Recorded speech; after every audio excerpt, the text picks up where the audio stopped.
So what are we going to today? I'm really going to push through quick, but you see, I always try when I make these streams, I always try to, obviously to bring you value, but I always try, to have one main topic, one thing that you can take from this stream. Yesterday it was two things, right? But and I want to go through, and that is actually news related, because what is going on in China, and remember, China is big, Asia is big. What is going on there currently is, I think, it's what we are going to experience in the Western world. So we got to go through that. It's a very good sign. It's a very good indication, exactly what we've been talking about, that the future of finance is being built right in front of our eyes and is being built on the blockchain. And from my point of view, of course, it's being built on Ethereum. Anyway, let's start, and it goes a little something like this. I want to welcome you to Crypto Never Sleeps. In case you're new to this channel, you want to stay on top of the crypto world, well then do me a favor, hit like, smash, and subscribe, and all them goodies so that you can be notified every time we upload new videos, so that you can protect your wealth, preserve your wealth, and ultimately increase your wealth. My name is Nico Arachi, and I am the host of the littlest channel on the interweb. There we go, just gonna turn down the volume here, otherwise I hear myself too loud, even though I like listening to myself. So what are we seeing? Ooh, so we went, maybe this could be for many, like, oh my God, we went below the 30K, 29,438 for Bitcoin, down 2.8%. And where do we have? And we got 2.2% down for Ethereum, but holding above that symbolic 2,000. And then we got down 4% Cardano, at 43 cents on the dollar, and then we got DOT down 2.4%. So I mean, except Cardano's down 4, but across the board 2% more or less. And of course, as always, we are looking at the 15-minute chart, and when we look, I mean, they just go hand in hand, very correlated, and that's what we're talking about. This is still a very inefficient, still a very rigged market. But no, hallelujah, what happened here? This looks like a funny chart here, huh? I guess we have to be here. Why is it also always we gotta go here and make it look a little bit normal here, because this looks like something went wrong here. Anyway, I think, I mean, not a lot has happened since yesterday, right? We're still above the 7-day moving average on, when we look here at the weekly. And as we also spoke about yesterday, we might see, pullback as long as we stay above the 7-day moving average. I mean, you still sometimes, you gotta be honest now, give me a pat on the shoulder and say, wow, I mean, things don't have to be so complicated, right? The 7-day moving average on the weekly is all we need. That's all the technical analysis we need. And until now, it has been very, very fruitful. Anyway, so that's what I think. And also, if we're gonna look at the Y-curve, we can see that we are exactly where we are supposed to be. Slight pullbacks, as long as we stay above the trading range from phase D. We're gonna look at that in a second. So, and Ethereum, I think there's also not. I mean, I can see the charts here. They really got messed up. That's how it is. Today it was Cherry who was actually setting up the computer here. So and Cherry, she's usually hanging out at the bar, the bar Black Mamba, just around the corner from Kakadu, in case you want to meet Cherry. Anyway, so here we can see it's the same. Even though we say we can see the jump is a little further up, I think I still believe Ethereum is gonna have a lot of fun. Now I want to jump. I usually don't do that, but remember yesterday we were talking about optimism, we were talking about Arbitrum, right? And sometimes it's good to go into the site ethereum.org. I mean, there we can learn a lot of things. And if you go in there and look about the scaling solutions, now there you will see they are talking about the optimistic rollups, right? And then you can really, do your own research and learn about it. And as you then scroll down, you will see who basically who they are recommending. And I remember now, if you disagree with me and think that Solana or Cardano or Polkadot is going to be the settlement layer of the central bank digital currency, then this may not be so important. But I think that we have spoken and we have proven, or the indicators are there, that the CBDC is going to be built on Ethereum. It's going to be the settlement layer. So that means that everything will have to be settled through Ethereum. Now, if we're going to have other blockchain ecosystems, they at least have to be interoperable and compatible. Anyway, so you can scroll there. You can see there's a lot of information here on this webpage, ethereum.org. What is it? .org, yeah. But here when they talk about their use optimistic rollups, I mean, it's kind of like a recommendation, right? It's Arbitrum 1, Optimism, and the Boba network. I haven't looked into Boba network. So there you go. There you can see. So my question was also, I'm not going to go too much into that. My question was, so where's Polygon, right?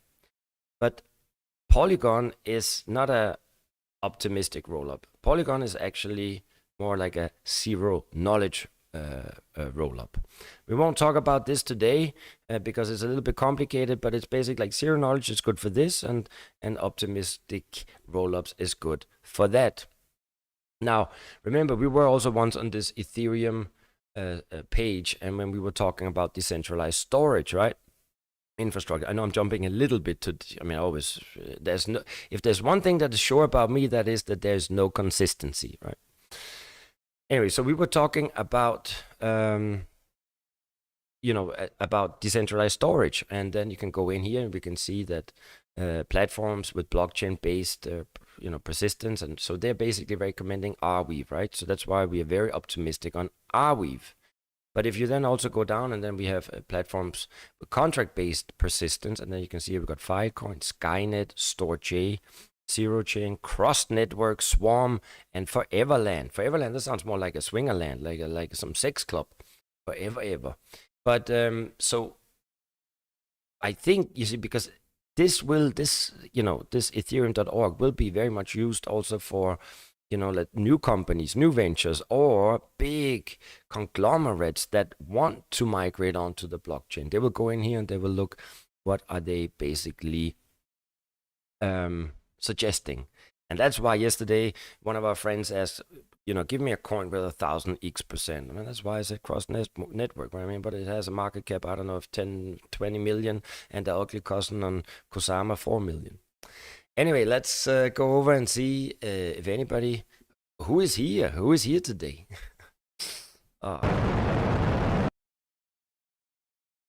So, as I said, we gotta hurry. We got Ron Jeremy here, my soul brother. He likes that Foreverland. Forever.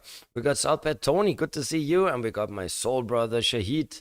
Dennis here. And Panos, where have you been? You've been gone for a few days. I can see all. And Wall Street, pum.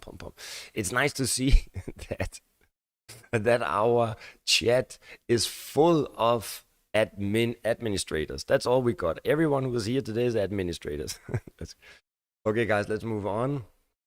I have a few points I wanna point out. There's some interesting news I have to let me just check here. And remember, timing the market is very, very difficult. We always talk about that, but I wanted to show you first of all the Wyckoff, right? So remember, we are now here in phase E, and I did also read that, but let's do it again. We can see as long as we're going to stay above the trading range, and the trading range is around 25. As long as we stay above 25, what does Mr. Wyckoff say when it comes to the phase E? As we said, the coin, the stock, whatever, leaves the trading range, demand is in full control and the markup is obvious to everyone. Setbacks, such as shakeouts and more typical reactions, are usually short-lived. New, higher-level trading ranges comprising both profit-taking and acquisition of additional shares, reaccumulation by large operators that can occur at any point of time in phase E. These trading ranges are sometimes called stepping stones on the way to even higher price targets. And then remember, if we go in here and we look, this is the accumulation phase of Wyckoff. And if we compare that to the way that the market is now, it looks very, very similar. So yeah, that's just on that note. So let's jump into today's news. First, see some CBDC news. Bank of Palestine, no, Bank of Israel. They are planning to have an optimistic rollout and roll out the digital shekel. Shekel. That actually reminds me of Adam Sandler. I used to like Adam Sandler, but then every time I understood that his thing is to portray this Jewish Hebrew grandma, and he loves it too much. And since I hate that. Anyway, that's just after. So that digital shekel is what they are going to roll out. So according to a recent press release, the Bank of Israel has a plan outlined to roll out digital shekel. Shekel. Yeah, sounds whatever. The bank is currently working on an action plan to issue the CBDC. A decision on the launch of the digital shekel is still uncertain. Anyway, so we can see here there's just another central bank, just another country that is on the CBDC path. Now, for all of you, I know, I gotta say, Ripple or XRP is still surprising me. I don't know how that goes. So here's some more news. I mean, I'm telling Brett Garlic Bread, he's really on top of his expansion. So here we see Ripple-based money tap adopted by 3 Japanese banks. I mean, I would almost award this more importance than getting the Central Bank of Montenegro. Anyway, Ripple-based payment system MoneyTap continues growing in Japan, with several local banks opening access to the application for their clients. So SBI Remit, the remittance-focused arm of the Japanese financial services conglomerate, SBI Holdings, has added support of its mobile MoneyTap application for 3 local banks, including Yamaguchi, Moichi, and Kitaushi Bank. I mean, congratulations. I mean, gotta give it to I mean, this is good news. This is good news for XRP and Ripple, I have to say. So congratulations, and for those of you who hold some Ripple, it might be beneficial. I'm still not. I mean, I don't own anything, and I'm pretty happy. But I'm still not gonna buy XRP. But by the way, remember, you gotta do your own research. Everything I say and do here is nothing you should follow, because I know shit about crypto. So here we got, so Crypto Dima, he also felt that we should read about Paxful. So Paxful CEO announces 88% of accounts unfrozen, means $4.4 million in funds remaining. And that's very important. I don't know if any of you used Paxful, but in case, then, there's not a lot left. Because this is not the most important. Now we are moving down to actually what I wanted to give you today. This is big. It is. So today's news, there were China's state-affiliated banks onboarding crypto companies in Hong Kong. The Chinese banks have shown interest in building partnerships and onboarding regulated crypto companies in Hong Kong, even though there's a blanket ban on crypto-related activities in mainland China. So the Hong Kong arm of the major Chinese state-owned Bank of Communications is collaborating with several cryptocurrency businesses registered in the city. Now, let just, think about that for a second, because I want to remember that we have tried at least to portray what I believe that the future financial system is going to look like, right? So I've always tried to, if we look here, right, I think that we're gonna see commercial banks and savings banks, they're not really gonna be used anymore. So it's probably gonna be the central banks that are going to issue the CBDC. But then, of course, they still need, now we call them protocols, but they still need institutions that can circulate the money, that can actually do the money business that we are every day doing, like transferring and the stock market. There will be the coin market. So we need to not reinvent, but we need new mechanisms. This is the evolution, not only of the internet, of technology, but so the way that I see it is that the CBDC is coming, and the question is always: are we gonna see, are we gonna see? Is it gonna be decentralized? So because people still they want crypto, they say crypto is banned, but blockchain is not, right? And that's why on this slide I always say centralized finance. It's not centralized finance versus decentralized finance. No, it is centralized finance and decentralized protocols. See, this is how actually the future, I believe the future of finance is going to look. Got the central bank issuing the CBDC, then this should demonstrate or illustrate the protocols such as Aave, Maker, Synthetics, but of course also all the other infrastructure protocols that we are seeing. And then we can see there's the receiver. I mean, there's you and I and the companies here on the right. So what this now refers to, and we can also see it here again, so we can see the central bank CBDC, they will distribute it, they will circulate it, we're going to the commercial wallets, we're going to people's wallets, and then here on the right, we have here, these are the protocols that we're going to need. So what I've always tried to point out is that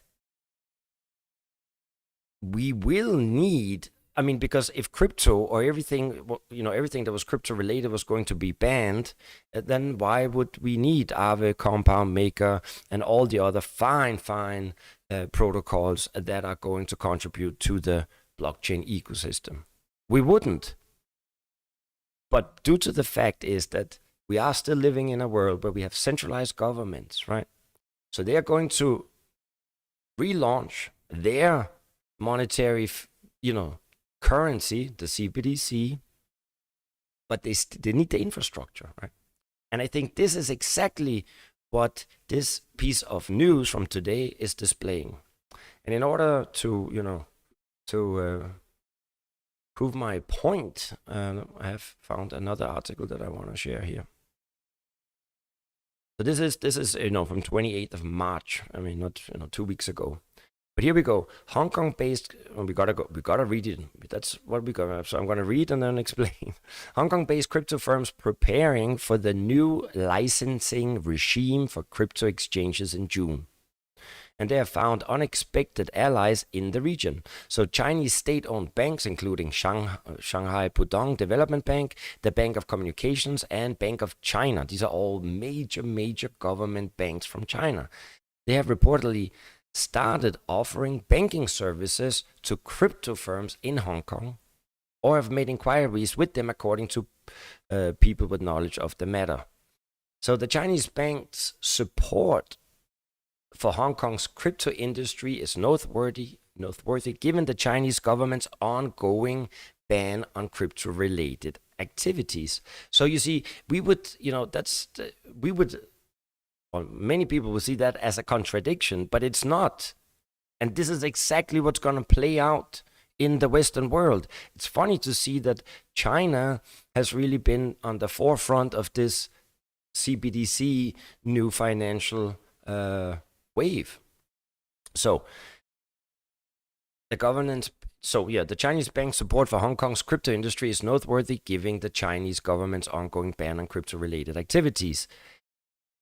And it's really not, because, still China, they love money and they need to be connected to the rest of the world. And the rest of the world will slowly also progress and get into the CBDC. So that's why we need these crypto, blockchain companies, protocols to be there to provide the infrastructure so that we can trade and do everything as we have done in the past, just more efficient and much more controlled by the government. Anyway, so one source even claimed that a Chinese bank sales representative visited a crypto firm's main office to pitch banking services. This development is encouraging for both the industry and the broader ecosystem as it demonstrates a maturing understanding of the crypto sector by traditional financial institutions. Yep. But I also like here the last part here. It is unclear which crypto firms have been approached by the state-owned Chinese banks, as a spokesperson for the firm declined to comment. However, this move is seen as a positive step towards legitimizing crypto-related activities in Hong Kong. And this is also going to be the regulatory framework that we will experience here, in the Western world. In October 2022, the Hong Kong government proposed introducing its own bill, a bill to regulate crypto-related activities. And crypto-related activities are all these fine coins that we are currently investing in. That will be a part of the Web3. So what they're saying here is proposed. So the Hong Kong, Securities and Exchange Commission, they introduced a bill to regulate crypto-related activities. The Securities and Futures Commission of Hong Kong released a proposal for a regime for cryptocurrency exchanges on February the 20th, which is set to take effect in June. The new licensing regime will require crypto exchanges to obtain licenses from the Securities and Futures Commission and comply with regulations on KYC. So you see, this is actually also the world that we are living in now, right? I mean, in order to open a bank, you need to get a license. You need to be in line with the regulations of the financial regulator in your jurisdiction. Now, I can also tell you that in today's world, it's almost impossible to get a full banking license in Europe or in the United States. I mean, the requirements, they are, you can, and that's, of course, it's for the safety of the people. We all know, to protect everyone. But the reality is, it's because it's a monopoly. Monopoly. Yeah, they don't want any competition. So that's why, and that's exactly the same what we're going to see here with crypto. So they are going to launch regulations, requirements, and that's also why I've said many times, we got, 900 different DeFi platforms, and that's why 90% of them are not going to be able to get or be in line to obtain a license from the various regulators. And I can goddamn tell you that I'm very positive that Maker, Compound, Aave, Curve, all these DeFi protocols and Uniswap and whatever, now they're going to obtain and get licenses to be able to do global business. That's why I think they are really market leaders, top quality coins. Anyway, so let's move down here. The mouse here always plays little tricks here. So despite China's ban on crypto-related activities, representatives from the China License Office have reportedly been attending Hong Kong crypto gatherings. This could signal a shift in China's approach to cryptocurrencies as the country looks to tap into the growing market for digital assets. And the move of Chinese banks to offer services to crypto firms in Hong Kong also reflects a growing trend among traditional financial institutions to embrace cryptocurrencies as more countries introduce regulations for crypto-related activities. Financial institutions are starting to recognize the potential of digital assets and the need to integrate them into their existing systems. This move could help bridge the gap between the crypto industry and traditional finance, paving the way for greater adoption of cryptocurrencies. And that's all I got to say about that. Let me just see here. Maybe got one more last piece of news, and there we go. Crypto exchange Bittrex violated the federal laws. SEC charges in lawsuit. So probably Bittrex are not gonna obtain one of them fine licenses in order to access the global market of money. Guys, I wanted to keep it short today, and so I'm kind of done. And I think also, if we can make these streams maybe 30 minutes long, it might make it also more enjoyable for you. What do you say, Stephanie? Lots of, I mean, kissy kissy to you. I don't have to have the kissy kissy transition here right now.